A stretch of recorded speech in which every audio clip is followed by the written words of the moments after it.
Ẹ kú dédé àkókò yìí ní gbogbo ibi tí ẹ ti ń gbọ́ mi. Ẹ jẹ́ kí a gbàdúrà. Ayérayé a gbé yín ga fún àánú àti ojú rere tí a rí o. A dúpẹ́ fún ojú rere tí ẹ mú wa rí èní ọjọ́bọ̀ o. Ọjọ́ tí ayọ̀ yóò bọ̀ wá sí ayé wa. Oríire yóò bọ̀ wá sínú ayé wa. Ìbùkún yóò bọ̀ wá sínú ayé wa. Àìkú baálẹ̀ ọrọ̀ yóò bọ̀ wá sínú ayé wa. Àti wípé lèní ọjọ́bọ̀, gbogbo ohun tí ń ṣe ibi, ọ̀run palẹ̀ rẹ̀ mọ́ ní ojú ọ̀nà wa lónìí ní orúkọ Jésù. Ọ̀rọ̀ náà tí a ò gbọ́ lèní yóò ṣe ayé àti ọkàn wa ní rere. Tó tí a gbàdúrà lórúkọ Jésù Olúwa wa. Àmín, àmín orúkọ Jésù. Ìwé ọ̀run ṣíṣí tí a tẹ ọwọ́ olùṣọ́ àgùntàn Enoch Adeboye kọ. Èní ọjọ́bọ̀, ọjọ́ kẹjọ oṣù kẹfà. Èní ọjọ́bọ̀, ọjọ́ kẹjọ oṣù kẹfà. Àkòrí tí a ò gbéyẹ̀wò sọ wípé tan ìmọ́lẹ̀ apá kẹta. Tan ìmọ́lẹ̀ apá kẹta. A ó mú àkọ́sórí wa nínú ìwé Genesis orí ìkẹtàdínlógún ẹsẹ̀ ìkẹfà. Genesis orí ìkẹtàdínlógún ẹsẹ̀ ìkẹfà tí ó kà báyìí pé èmi yóò sì mú ọ bí sí lọ́pọ̀lọ́pọ̀. Ọ̀pọ̀ orílẹ̀-èdè ni èmi yóò sì máa mú ti ọ̀dọ̀ rẹ wá, àti àwọn ọba ni yóò ti inú rẹ jáde wá. Nígbà tí a ó mú Bíbélì kíkà wá nínú ìwé Máàkù orí ìkẹrìndínlógún ẹsẹ̀ ìkẹrìndínlógún títí dé ẹsẹ̀ ìkejìdínlógún. Ìwé Máàkù orí ìkẹrìndínlógún ẹsẹ̀ ìkẹrìndínlógún títí dé ẹsẹ̀ ìkejìdínlógún tí ó kà báyìí pé ẹni tí ó bá gbàgbọ́ tí a bá sì baptisi rẹ̀ yóò là, ṣùgbọ́n ẹni tí kò bá gbàgbọ́ yóò jẹ̀bi. Àmì wọ̀nyí ni yóò sì máa bá àwọn tí ó gbàgbọ́ lọ. Ní orúkọ mi ni wọ́n ò máa lé ẹ̀mí èṣù jáde. Wọ́n ò sì máa fi èdè tuntun yìí sọ̀rọ̀. Wọ́n ò sì máa gbé ejò lọ́wọ́. Bí wọ́n bá sì mú ohunkóhun tí ó ní oró, kì yóò pa wọ́n lára rárá. Wọ́n ò gbé ọwọ́ wọn lé olókùn, ara rẹ̀ yóò dá. Kí Olúwa kí ó bùkún kíkà àti gbígbọ́ ọ̀rọ̀ rẹ̀. Wàyí ẹ tẹ́tí bẹ̀lẹ̀ jẹ́ láti gbọ́ ohun tí olùṣọ́ àgùntàn Enoch Adeboye ní fún wa ní èní ọjọ́bọ̀.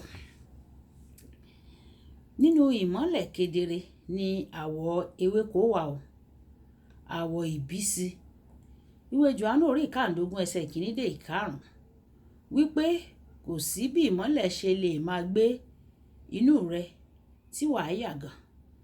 Ìmọ́lẹ̀ tó ń gbé inú rẹ ló so ọ́ pọ̀ mọ́ àjàrà kí o lè so èso. Ìwé Jòhánù orí ìkàndógún ẹsẹ̀ ìkarùn. Ó máa fún ọ ní ipá láti so èso. Kódà níbi tí àwọn ẹgbẹ́ rẹ ti yàgàn. Ó sọ nípa àwọn tó jẹ́ ọmọ rẹ̀ wípé obìnrin kan kì yóò ṣẹ́yún, bẹ́ẹ̀ ni kì yóò yàgàn ní ilé rẹ. Iye ọjọ́ rẹ ni èmi yóò fi kún.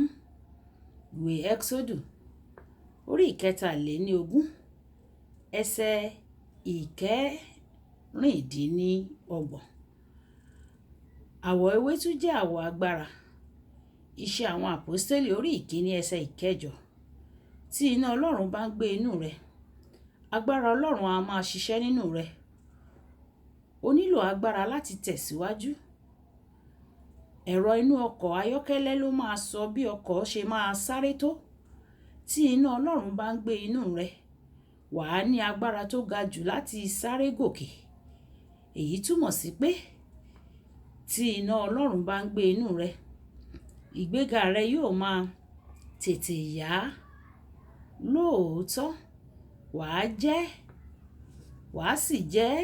á jẹ ìgbádùn títètè gòkè lẹ́nu iṣẹ́ rẹ kọjá òye rẹ.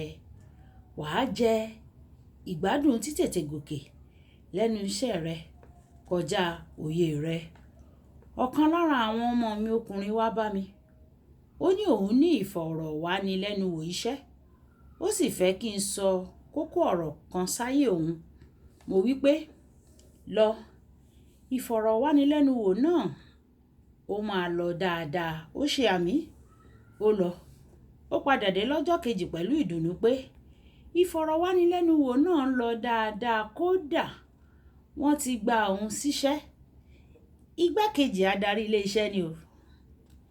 Àwọn alábòójútó ilé iṣẹ́ ní kóun wá bẹ̀rẹ̀ iṣẹ́ ní ọjọ́ kejì. Mo kí i kú oríire o. Ó sì wí pé rárá, ẹ tún sọ ọ̀rọ̀ mìíràn. Mo ní ó dára. Ọlọ́run alágbára tó ti fún ọ níṣẹ́ náà máa mú kí ìgbéga rẹ yá. Ó lọ, ó sì dé ní ọjọ́ kejì pẹ̀lú ìbẹ̀rù. Báàmi o, ìgbà tí mo dé ibi iṣẹ́, wọ́n sọ fún mi pé adarí ilé iṣẹ́ náà ń kọ̀wé fìwé sílẹ̀, fiṣẹ́ sílẹ̀ bí mo ṣe lọ sílé lánàá. Níbẹ̀ lójú ẹsẹ̀, wọ́n gbé mi sí ipò adarí ilé iṣẹ́ o. Mo kí i kú oríire. Ó tún wí pé rárá. Báàmi o, ẹ tún sọ ọ̀rọ̀ mìíràn. Mo wá sọ pé Ọlọ́run tó ti bẹ̀rẹ̀ iṣẹ́ rere nínú rẹ, ó máa mú un wá sí ìparí. Ó wá jẹ́rìí ní ọjọ́ kejì pé wọ́n ti fi kún owó oṣù òun ní ìlọ́po 2. Mo sọ ọ̀rọ̀ kan sí ọ. Ní báyìí, ìgbéga rẹ yóò yá ní kánkán ní orúkọ Jésù. Àmín. Kókó ọ̀rọ̀: ìmọ́lẹ̀ Ọlọ́run nínú rẹ yóò fún ọ ní oore tó yàtọ̀ láyé. Kì í dùn ó pọ̀ sókè ọbẹ̀ oge. Nígbà tí a tún máa pàdé lọ́la, Olúwabùkọ́lá Ayako ní orúkọ mi. Èmi ni ìyá rere, ìyá àwọn ọmọ rere, ọ̀rẹ́ ẹ̀yin ènìyàn rere. Ó dàbọ̀.